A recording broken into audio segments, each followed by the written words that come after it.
O ito, di ho ba ang nag-imbestiga ho dito sa sinasabing confidential funds ni VP Sara Duterte na nagkakalaga ng 125 million pesos na ginasta di umano sa loob ng 11 araw, ito pong si Manila Congressman Joel Chua. Pero alam niyo ho ba na sinasabi di umano na kanyang isa sa mga alagad dyan po sa Maynila ay gumasta ho ng 132 million pesos o nagpaingkaso ng tseke. 3 araw po bago sumapit ang eleksyon at ito po ay sa loob lamang ng 1 araw. So dito ho mga kababayan ay kung saan ay kinukundina ito pong si VP Sara na sinasabing ginasta sa 11 araw ang 125 million pesos na confidential funds. Diyan po sa lungsod ng Manila, yung sinasabing di umano ay tao ni Congressman Joel Chua na nag-imbestiga dito po sa confidential funds ay 1 araw lamang po yung 132 million na tumataginting. Grabe ho ito mga kababayan. Ito, panoorin ho natin itong naging pahayag mismo ni Mayor Isko Moreno Dumagoso sa kanyang inaugural address diyan po sa lungsod ng Maynila. Ito, panoorin ho natin ha. In one day, they authorize one person to draw 3 checks in one day. Kaya siguro may bolt sa opisina ko. Isang tao lang. Isang araw lang. May 9, 3 days before election. Pinag-cash advance ng 132 million pesos. Ayan po siya. Pogi.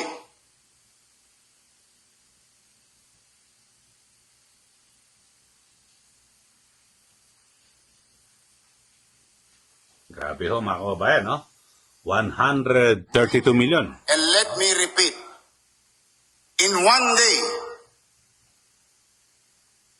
132 million pesos. Ang pangalan po niya, Jonathan Garso. Kahit na ipinagbabawal ng Omnibus Election Code, ang titigas niyo,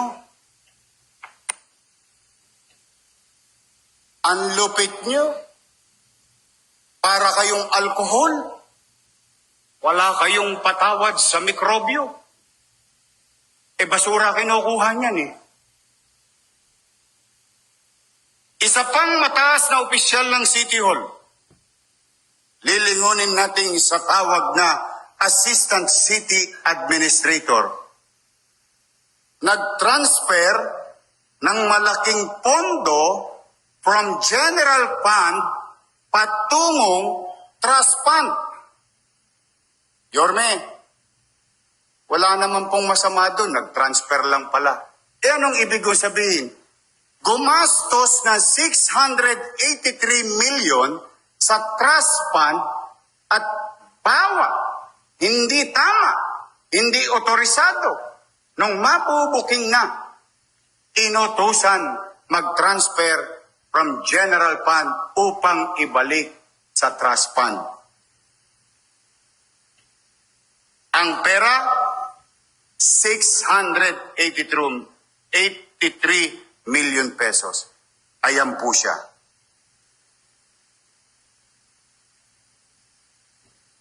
Joy Dawis Asuncion. Anong buwan? January to March. Nang walang authority. Ibig sabihin, winawaldas natin yung trust fund and the basic concept of trust fund, that fund has dedicated or merong takdang gamit. Nagalaw, kung saan ginalaw sa mga manonood, pumanatag kayo. Aalamin po namin yun.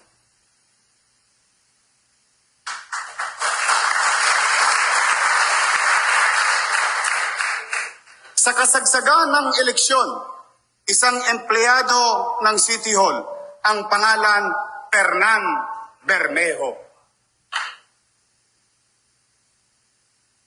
nag-cash advance ng 641 million pesos, Councilor Jong Isip.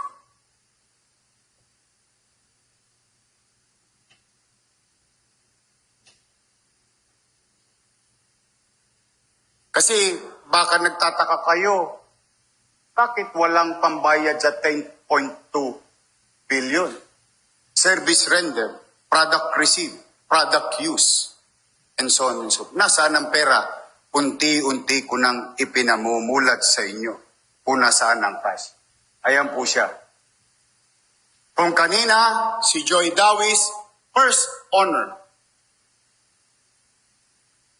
Ito po, magna cum laude.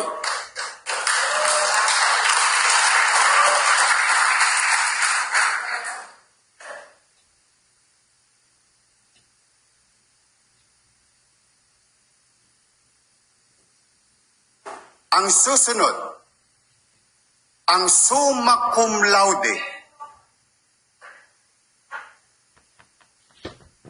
Attorney Marlon Lacson, amounting to 1.1 billion pesos.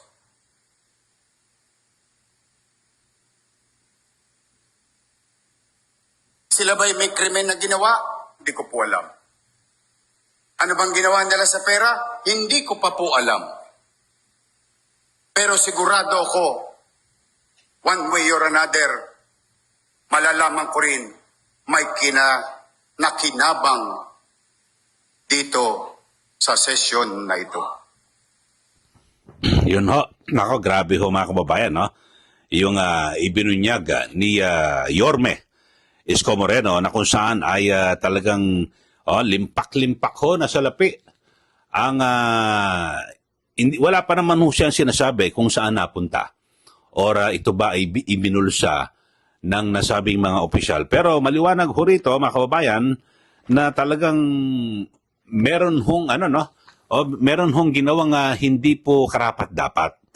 Kasi ho, biruin nyo, ito, katulad na lang ho nitong si yung sinasabi ho natin kanina na 132 million pesos na inilabas. Biruin mo, 3 araw bago mag-eleksyon, ipinagbabawal po yan ng COMELEC eh. Di po ba? At siyempre, kapag ganyan, naglabas ka sa panahon po ng kampanya ng pondo ng bayan, ano po iisipin nyo? Kayo ho? Siyempre, ito po ay sigurado o maaaring ang persepsyon at paniniwala ng marami ay gagamitin po ito sa kampanya sa eleksyon. Di po ba? So, yun ho mga kababayan. Ulitin ho natin, ito sa loob ng isang araw ay inotorosihan na mag-encash ng 132 million pesos na cheque 3 days before the election. At eto ho, kaya pala sabi niya, bigla nawala raw ho yung may mga bolt ho no, na walang laman sa kanyang tanggapan. At itong si Joy Dawis Asuncion, dating city councilor at siya po ay nagsilbing assistant city administrator, ay siya po ay nailista na tumanggap po ng 683 million cash advance. Matindi ho mga kababayan. Tapos yung Fernan Bermejo, na siya pong namuno sa Public Employment Services Office o PESO, di umani nakatanggap ng 641 million na cash advances. Ang pinakamatindi ay itong si Attorney Marlon Lacson, dating secretary ni dating Mayor Hani Lacuna, na sinasabi nakapag-secure ng 1.1 billion pesos na cash advance. So itong mga binabanggit ho ng mga pangalan ay mga sinasabing di umano ay malalapit at kaalyado ni Manila Congressman Joel Chua. Na kung saan ay siya po yung, di ba, naging chairman ng House Committee on Good Government and Public Accountability noong 19 Congress at siya po ang nanguna sa pag-iimbestiga dito po sa confidential funds ni BP Sara Duterte. Yung issue kanina, binabanggit ko na 125 million na confidential funds na ginasta di umano sa loob ng 11 araw. Pero yung kanya palang mga kalyado dyan po sa Maynila, ito, isang araw lang 132 million nag-cash advance. Bagamat wala pa hong detalye, ito pong si Yorme, kung saan napunta. Ito hong pera, yung 132 million, no? Cheque ho ito, pina-encash eh. So, pero ang matindi ho rito, 3 days before the election. Oh, saan gagamitin yung pera? Bawal na ho kung ano-ano mga project po sa gobyerno. Bawal na ho magsagawa ng kung ano-ano mga proyekto dahil sa kampanya ho, sa eleksyon eh. Tapos marami ho, no? Nakakalula, ito hong napakaraming pera pala na biglang hindi pa ngayon maipapaliwanag kung saan napunta. In fairness, binabanggit naman ho ni Yorme na wala naman siyang sinasabi na ibinulsa. Agad na ibinulsa yung nasabing pera. Pero, nakapagtataka. At talaga namang nakakagulat ho mga kababayan.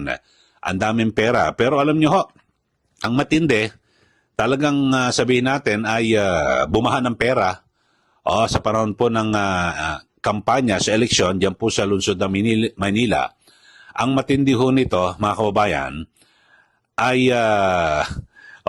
nag-iwan ho ng 10 bilyon, mahigit 10 bilyong piso na utang ang lungsod ng Maynila. Yun ho. Kaya binabanggit lang naman ho natin dahil sa kaya ako na-discuss po ito kasi meron tayong mga sources at nagsasabi na di umano ay yung mga nasasangkot ho ngayon diyan po sa kontrobersiya, skandalo sa napakarami hong milyong-milyong pina-encash at yung mga cash advances ay di umano ay kaalyado ni Manila Congressman Joel Chua na siyang chairman ng House Committee on Good Government and Public Accountability na nag-imbestiga dito po sa confidential funds ni BP Sara Duterte. Sana dapat tingnan niya ho ito. Itong ni Congressman Joel Chua at Kong Chua. Pwede ho kayo magpaliwanag dito po sa ating palatuntunan at linawin niyo ho ang inyong pong kaugnayan dito po sa mga taong ito na naibunyag po ni Yorme na grabe ho yung mga cash advances to. Talagang saan mo gagamitin yan? Milyon-milyon, isa pa umabot ng 1 bilyon. Sa ilang mga buwan na kanyang panunungkulan, grabe ho. So, yun lang ho mga kababayan at kinumpara ko lang ho, ulitin natin yung ating diskusyon ngayon. 125 million sa 11 days, yung kay BP Sara na kanilang inimbestigahan. Pero yung kaalyado, di umano, na nag-imbestiga sa Kamara, 130 million, isang araw lang ho. Isang araw lang ho, grabe ho. Sa mga bago lang po sa ating channel, huwag niyo po kalimutan na mag-subscribe na po. At pakishare din po at i-like ito pong ating channel. Maraming salamat. Muli, ito po si Kylie. Magandang araw po sa ating lahat.